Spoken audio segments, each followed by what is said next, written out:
ہمارے لیے labour day منانا اور مزدوروں کے دن منانا اور اس کے باوجود بلند باغ دعوے کرنا، اور یہ ویڈیو جس میں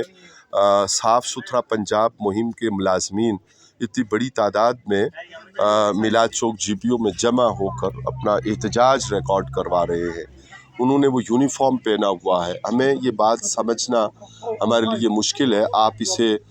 سیاسی مخالفت کہیں تو یہ آپ کی مرضی ہے، لیکن آئینہ دکھانا ایکس کینڈیڈیٹ ہونے کے ناطے ہی نہیں، سیاسی کارکن اور سماجی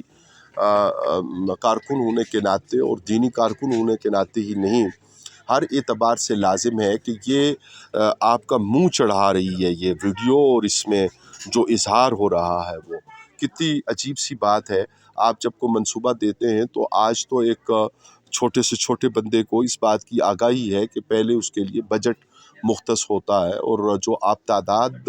متعین کرتے ہیں اس کی اسامیوں کے لیے بجٹ مختص ہوتا ہے، لیکن کیا وجہ ہے اور وہ کون سی ایسی فنی وجہ ہے جس کا جواب حکومت پنجاب ہی دے سکتی ہے، اس کے ارباب اختیار ہی دے سکتے ہیں کہ یہ کیا صورتحال ہے جس کی وجہ سے اس مزدور طبقے کو یوں احتجاج کے اوپر باہر نکل کر اپنا احتجاج ریکارڈ کروانا پڑ رہا ہے۔ افسوسناک ہے، قابل مذمت ہے، اور ہماری ہر طرح کی حمایت مزدور طبقہ کے ساتھ اور ان لوگوں کے ساتھ ہے کہ جن سے کام لیا گیا، لیکن یہ بھول جایا گیا کہ نظام مصطفیٰ کریم صلی اللہ علیہ وآلہ وسلم ہوتا تو یہ نہ بھولتے کہ مزدور کو اس کی مزدوری اس کا پسینہ خشک ہونے سے پہلے دی جانی ہوتی ہے۔ مزدوروں کے نمائندہ بھی آپ دیکھ رہے ہیں اس ویڈیو میں کہ وہ پریس سے بات کر رہے ہیں، اور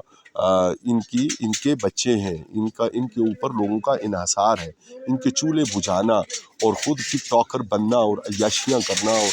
آسمان کے اور زمین کے کلابے ایک کر دینا، یہ کہاں کی شرافت، کہاں کی سیاست اور کہاں کی حکومت کہلا سکتی ہے۔ اللہ تعالی ہدایت کا سامان فرمائے، آمین۔ والسلام علیکم ورحمۃ اللہ وبرکاتہ۔ امجد ارباب عباسی، صدر پاکستان عوامی تحریک NA 51۔